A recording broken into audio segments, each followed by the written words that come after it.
Hello beauties, welcome back to the Black Bell. You're watching Deasia, and I'm talking about books today. What else is new? So on this channel we love duologies. Let's just say it.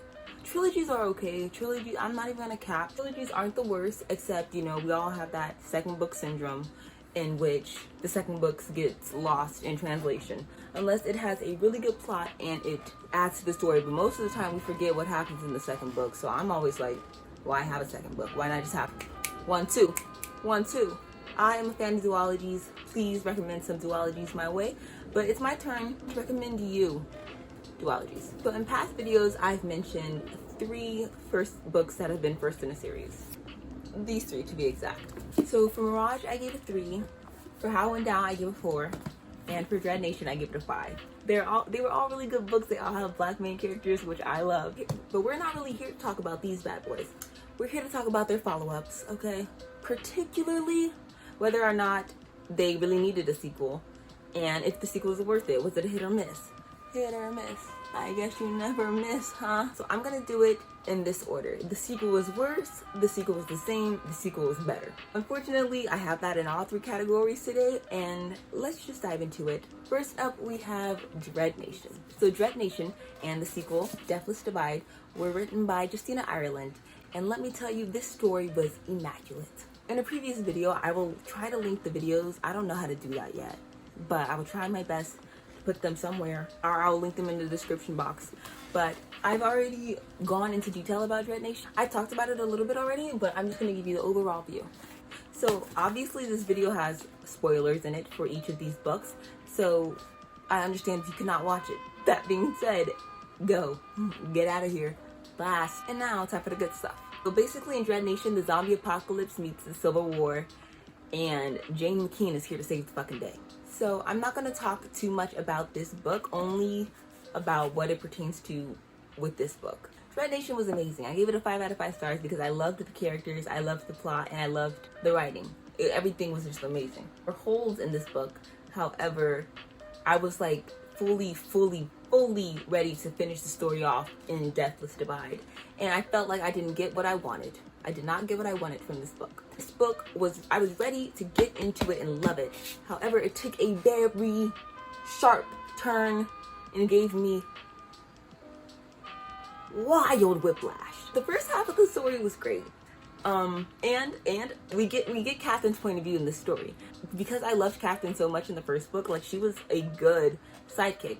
I liked being able to actually see everything happening from her point of view, and her, like, she's like more pristine than Jane, definitely. So it was good to see like how like a lady handles it.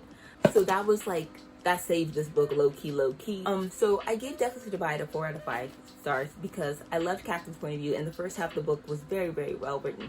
And the second half is not, it's not that the second half is not well written, I just did not like the route the book took after the second half. First half was so good. They got to Nicodemus. We find out that Gideon is not the loving white boy we love, or at least like. I was feeling him. He's like a mad scientist willing to kill anybody just to prove his own point, which is no better than his no good father. So I liked that part. Like, I liked the hidden villain aspect of it. Okay, there's just so many things. Like, I felt my main problem with the book, I don't want to go too far into it. The second half starts off after Catherine and Jane are separated. Catherine believes Jane is dead. That was also really well written. I teared up. Like, I teared up. I was ready to, oh no. But of course we knew she wasn't gonna die. It's Jane freaking McKean, and also we had half of the book left. And so they end up splitting up, and the second half of the book picks up 5 years later, where Jane is in love with a woman. I ain't mad at Callie, I mean the woman, because I don't really see the appeal of Callie. I didn't see the appeal of her, but I can see Jane's appeal. And Jane is like a bounty hunter with one arm, who's tracking down Gideon because like that's her life's work at this point. She needs to get a life, like she needs to get a life. But also like Jane McKean, she wasn't just gonna allow this mad scientist to keep going town to town killing people, letting these walkers overrun them, these zombies. I forgot what they call them. Shamblers? I forgot what they're called. Which I wasn't feeling the plot, like the storyline. It was just kind of, like, I didn't like that storyline. But I liked Catherine's storyline in the later half. Like, her being on a boat, you know, meeting new people, being with Sue still as well. I feel like Lily did not play a vital role in the story at all. Lily, the girl who started this all, the reason that they went to Summerland in the first place, she was like a third character, not a secondary character, like a third character in this book. So I was kind of like, well, what you gonna put the little girl in there for if she's not useful? Like, literally there's no use for her. And I don't want to drag this on too long, but to speed it up a little bit, at the end of the story, it just felt unsatisfied. I didn't like the ending. That's why it's a 4 out of 5, because this one low-key needs a third book. I did, okay, spoiler for real. I did like Gideon's death. I'm glad that Catherine killed Gideon. Even though, like, I don't want to say anticlimactic, because, you know, there was stuff happening. She got injected and all that stuff. But then, like, I felt like everything happened back to back to back at the end, out of nowhere. Like, why are we trusting Redfern? And it was just kind of weird. You know, like, I forgot what it's called, but when the ending plays itself out, that happened. And I didn't like that. And so I kind of felt like it's unfinished. Like, the ending leaves possibility for more. And I don't know if that's, like, in my duologies, I want an ending. I don't want the possibility of more. But everything else is really good. So I ended up giving this a 4 out of 5 instead of a 5 out of 5. And it did disappoint.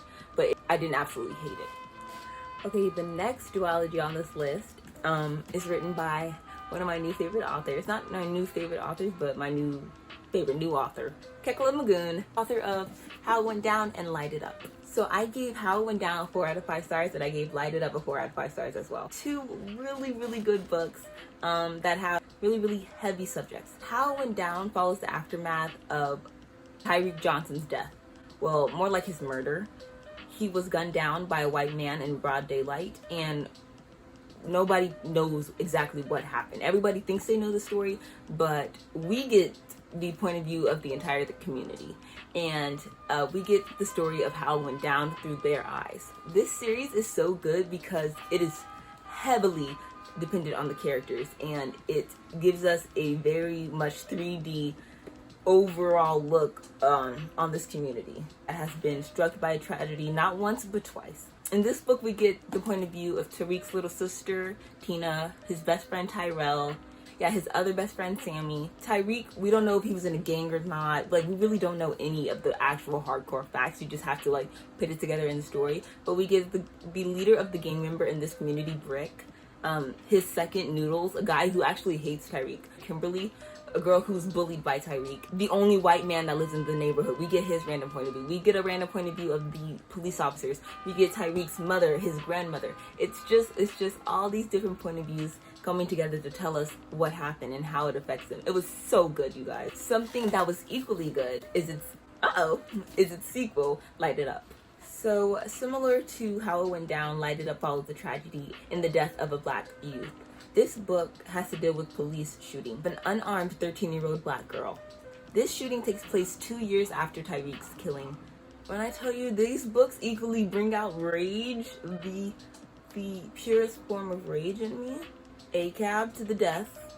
This book was really hard to read for me, but it was so worth it because it happens in the same community and we follow the same characters. I mean, we get Brick, the head of the gang. We get Kimberly, the hairdresser. We also get Jenica, a point of view that we had in How It Went Down. But my favorite part of this one is that we get to see the growth that happened in the characters and the growth that is continuously happening in the characters. We get to see how they react. Sorry for Jax, he's barking.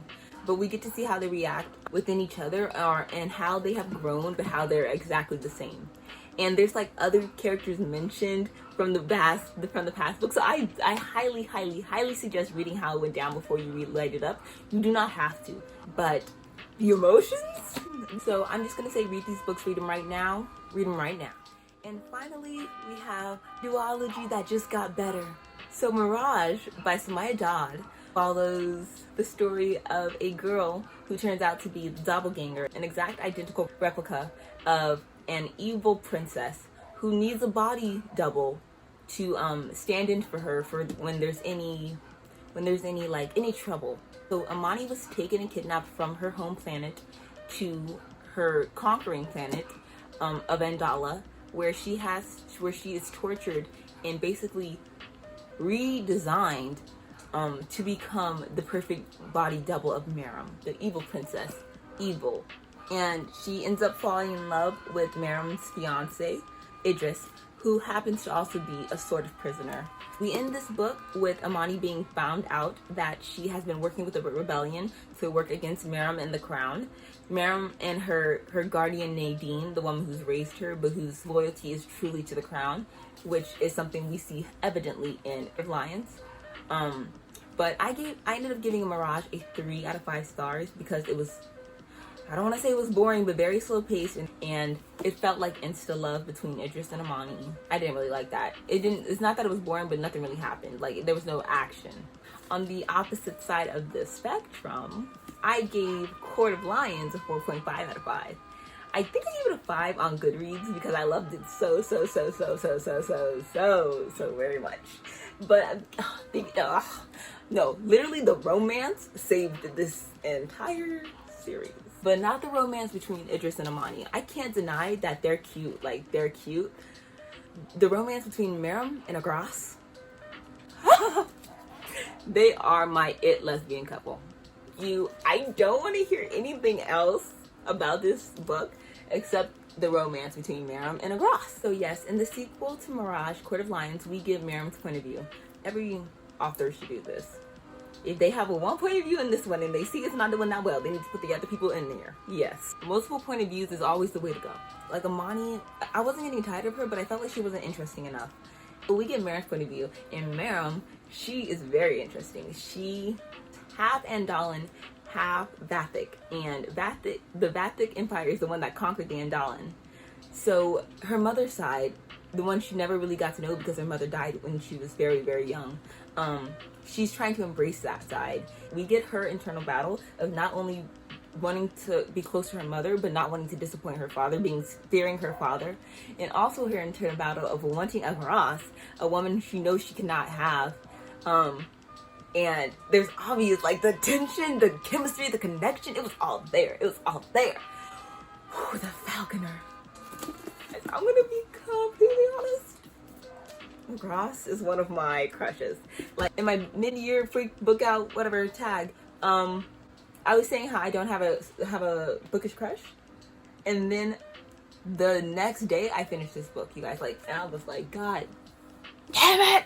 Because Agras is my crush. She is just, wow, I don't know, describe it. Like, I would say suffer through Mirage so you can get to Court of Lions so you can experience their love story.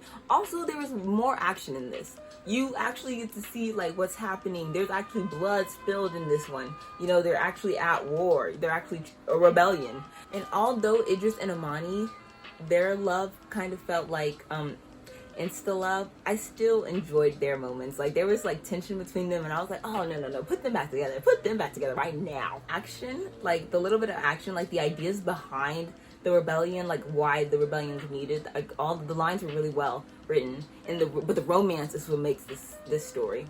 I'm not even a cap. Like, that's the reason I gave it a 4.5 instead of a 4. Because she really stepped her game up. She tremendously stepped her game up in this story. And look at them, like, they're gorgeous. Look at the cover art. Yeah, you can tell who's who. The art is so good here. Alright guys, that's it for today's video. I hope you enjoyed. I really loved these sequels so much. Like, I love duologies. Hopefully Dread Nation, like, becomes a trilogy. Like, I wouldn't even be mad because I love those 2 books. I do love those books. Like, I do. Deathless Divide was not bad. It was just like, more. So if you've read these 3 series, let me know because, you know, I already love talking about books, especially to you guys. But yeah, I had fun. Hope you had fun. Thanks for stopping by, and I will see you later. Ta-ta!